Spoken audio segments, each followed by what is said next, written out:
Next up is Eddy Isaacs. Eddy is the immediate past president of the Canadian Academy of Engineering, and he's the former CEO of Alberta Innovates Energy and Environmental Solutions.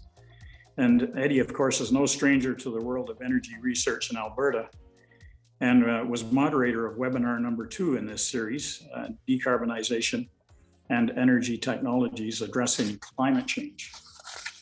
Appreciate this opportunity to give a little bit of thinking or give my thoughts on this subject, and also thanks to Perry for organizing these webinars. I'll actually start by referring to the IPCC special report of November 2018, which followed the Paris conference. The IPCC was asked, what are the global greenhouse gas emission pathways? In other words, what are the solutions to limit the increase in global temperatures emissions to 1.5 degrees C. That's above pre-industrial levels. 3 years later, the IPCC produced a report which envisions that the global emissions would peak in the early 2020s, about now, and then decline, reaching 45% reduction by 2030, and then declining to net zero by 2050. And any remaining fossil fuel emissions would be countered by carbon retention in the soil and the forest using CCS, and as Kate mentioned, negative emissions such as bioenergy with CCS. I think direct air capture was not something that they considered at that time, or they mentioned it but didn't consider it. It would begin about 2040, that's bioenergy with CCS, and would continue with CCS to the end of the century to remove carbon from the atmosphere. The IPCC modeled 4 scenarios. The scenarios were based on demand for the energy. So how much was the demand? In the first scenario, they said, well, we could have energy efficiency projects that would reduce the demand by 32%. In the second scenario, by 5%. In the third scenario, it would increase by 21%. And the fourth scenario, the final energy demand would be 44% relative to 2010. Their baseline year was 2010. And the 44% is very similar to what the IEA was predicting would happen by 2050 in terms of demand. In order to get this kind of demand, there would be, and meet the 1.5 degrees C, you would need CO2 emission change, or relative again to 2010, CO2 reductions of in the range of 91% to 97%. So there would still be a small amount of fossil fuels in operation, but essentially they would be phased out. So what would come in to substitute the clean sources of energy that would be needed to substitute for the fossil fuels? Their modeling had the doubling of nuclear power plants in operations today, by double and also up to 5 times depending on the scenario.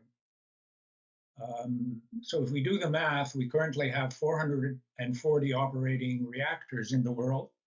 To double that number of reactors, we need to build a nuclear plant every 24 days. In the high case, we need to build 1 plant every 5 days to 2050. And so you can imagine that that's going to be a very, very difficult task. But in addition to nuclear, we would need to add renewables.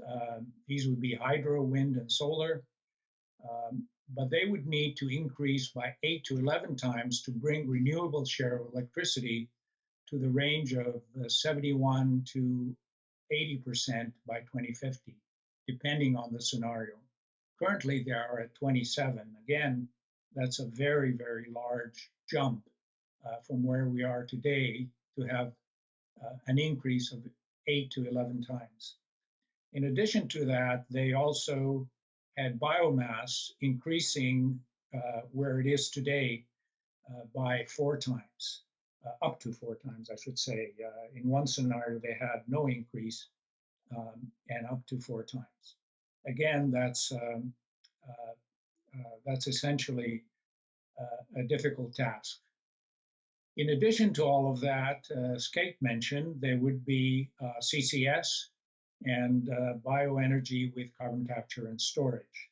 And you would need, to the end of the century, to 2100, 350 to 1190 gigatons of CO2 equivalent. That's 8 to 27 times the annual global emissions of 42 gigatons of CO2 equivalent. So not only do we need to net zero by 2050, but we need to take out more emissions than we put in. And we need all of that, the nuclear, the renewables, the biomass, and the CCS, and the bioenergy with carbon capture and storage. Clearly, it is much easier to stop putting emission from into the atmosphere than removing it from the atmosphere. In the report, the IPCC declared that even though it is very difficult, it's still possible to limit global warming to a 1.5 degrees C increase. I'll let you decide if that is a fair statement. So what about Canada? Canada's emissions are essentially unchanged since 2000. For example, there were 730 megatons in 2005. There are at 730 megatons in 2019. And in between, they've bounced up and down. But from an engineering perspective, in the accuracy that you do these kinds of estimates, I think that they're essentially unchanged. If we examine the emissions by economic sectors and compare 2005, which is Canada's baseline year, to 2019, that's pre-pandemic, we see that the transport sector has increased by 16% and the oil and gas sector by 20%. And this has been compensated by a decrease in the electricity sector by 57% and heavy industry by 10%. For the oil and gas industry, the 20% increase in emission between 2005 and 2019 corresponded, and get this, to an 88% increase in crude oil production, mostly bitumen, and this is between 2005 and 2019. This is indeed very impressive and speaks to the success that the oil and gas sector has had in reducing GHG emissions. Think about it, 20% increase in emission, but 88% increase in production. I think that's pretty impressive. And according to Statistics Canada, crude oil export have increased in value by more than 15-fold since 1990, accounting for 14% of Canada's total exports in 2019. The value that the oil and gas industry provides to Canada would be very difficult to replace, and I think Jim made reference to that.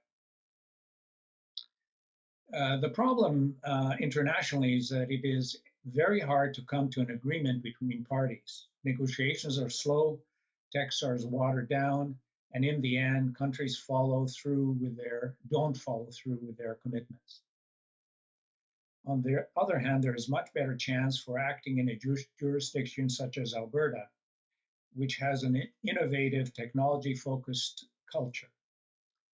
Mark Summer last week already described some of the innovative projects taking place in Alberta: hydrogen for transport, hydrogen for domestic use, making hydrogen byproduct, being a solid carbon black material, and charging system for buses in Calgary, and so on. I'll mention the large-scale proposals that have been announced. For example, the 6 oil sand producers representing over 90% of the production are working together to attain net zero emissions by 2050. TC Energy and Pembina Pipeline are developing plans for a world-scale carbon transportation and sequestration system. And Dow is looking to build the world's first net zero carbon emission ethylene cracker complex at Fort Saskatchewan. And I'm repeating what Kate said, Capital Power is collaborating with Enbridge on a CCUS development near Genesee. And Kate already mentioned that decarbonization of natural gas power. Capital Power is also looking at direct air capture. I think the technology makes no sense, that's my opinion, on a global scale because of the costs and the energy requirements. But at a local level, companies such as Capital Power it's likely a good match. And Kate already described how that makes sense. At the December 16th webinar, Mark Summer told us about Air Products' world-scale net zero hydrogen energy complex in Edmonton. It uses an autothermal reforming technology, an ATR, called ATR, instead of steam methane reforming. An ATR requires an oxygen plant. The advantage for ATR is that there is a pure stream of CO2 to capture, and capture can be close to 100%. The beauty of this project is that Air Products already has an existing market in the refining and fertilizer sector in Alberta, and they're looking to expand that to transportation of freight trucks, road trains, and passenger buses. The weakness with most of these proposals is they are not going to happen without support from governments. Unfortunately, no help will likely come from the Trudeau government. One just has to read the mandate letters to the ministers that was published this week to appreciate that situation. So finally, I wanted to get to the key question, which is how do we in Alberta and Canada proceed from here? The first, I would say, is we have to not stray from acknowledging that climate change is a serious issue and we need to address. Second, Canada needs to build on its competitive advantage and pursue a distinct strategy with a planning based on rigorous scientific and engineering data and modeling that considers the structure of this country's economy. This could include sequencing of technology and understanding the future trajectory of technologies such as solar panels, wind turbines, batteries, and hydrogen in the energy transition. This is the same point that Oskar Sigvaltson made in his presentation last week, and Jim also mentioned the need for a Canada energy strategy, and this is how you support this kind of a strategy. Oskar was also the project manager of the 2016 Trottier Energy Futures Report with a goal of an 80% reduction in GHG emission by 2050 relative to 1990 levels. This study stands out as the preeminent comprehensive engineering analysis of Canada's energy future system. Much has happened since 2016, and many things have come into the picture, such as that this study needs a serious update. The third thing that I think we need is to have more emphasis on low-hanging fruits, such as methane emission reductions. Arresting methane leakage and mitigating vented methane are the fastest and the most cost-effective approach in reducing CO2 emissions. And Sohail Askapour of PTAC has demonstrated that the technologies are available. The majority can reduce methane emission at negative cost, especially with the current price of natural gas. The challenge is to get industry to rapidly adopt and implement these mitigation technologies. Arresting methane leakage is also an important condition for making blue hydrogen viable as a climate-friendly option. Another low-hanging fruit is the use of natural system to capture CO2 emissions. Afforestation, reforestation, and soil carbon retention are powerful weapons for combating climate change and should receive greater emphasis. The forestry sector in Canada has an important role to play in climate change mitigation while promoting economic development through manufacturing of long-lived products that store wood, carbon longer, and replace steel and concrete with wood products. Most studies have emphasized electrification of industrial, home heating, and transportation, and the need to double or more that in our electricity system. Expanding renewables and hydro will be important, as well as a focus on hydrogen and nuclear.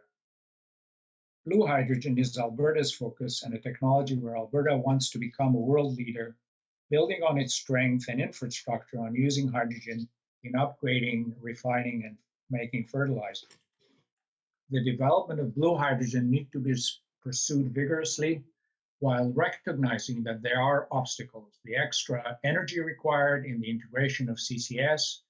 Hydrogen is also difficult to transport and difficult to store, but it can be shipped as ammonia and burned in power plants with no emissions. And an example of that is Saudi Arabia is actually doing that and shipping ammonia to Japan for use as a fuel.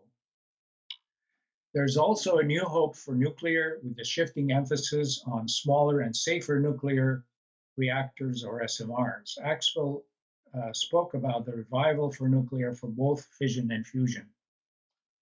And Eric Newell and I recently attended a discussion of two demonstration projects of a macros SMR, 300 megawatts at Darlington, which is designed for grid scale applications, and a micro SMR, 5 megawatts at Chalk River, designed for industrial application, potentially for the oil sands.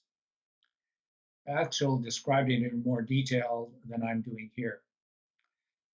And the last point I'll make is that today it was announced that China has put into commercial operation its high temperature gas-cooled pebble bed reactor in Shandong province. This is the first unit of two with a generation capacity of about 200 megawatts. So things are advancing very fast in the fission reactions and SMR area, and we're starting to see commercial daylight. And I think from an Alberta perspective, we should maintain an active watching brief so we can move quickly when the time is right.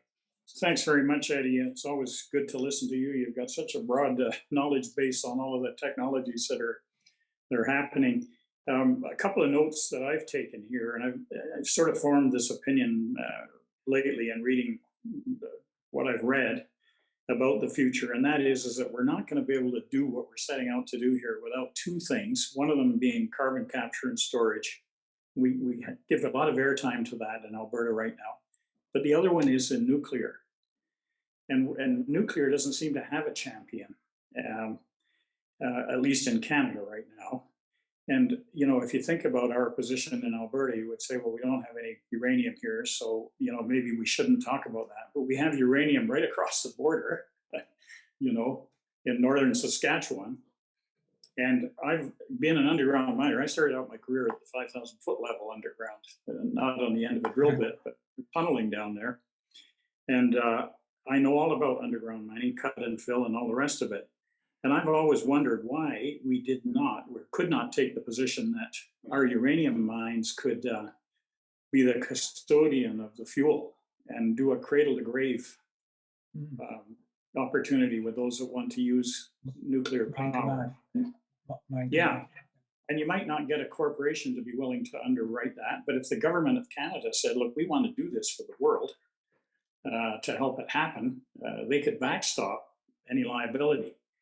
And just not unlike we do in catalyst in the refining business, where the refiner doesn't really own the catalyst; they really just rent it, and others take it. The supplier takes it and removes the metals. You could do the same thing here, where the miner takes the spent uranium back and puts it in concrete caves and cements it in underground where it came from.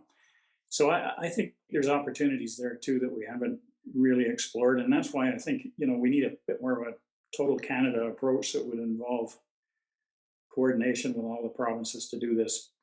But anyway, Eddy, thank you for giving us those insights and some really good facts there that I didn't appreciate myself. I knew that we'd gone up significantly in production on oil, but I didn't know that we'd only increased 20% of CO2 emissions, but we'd increased our oil output by 88%. That's very significant.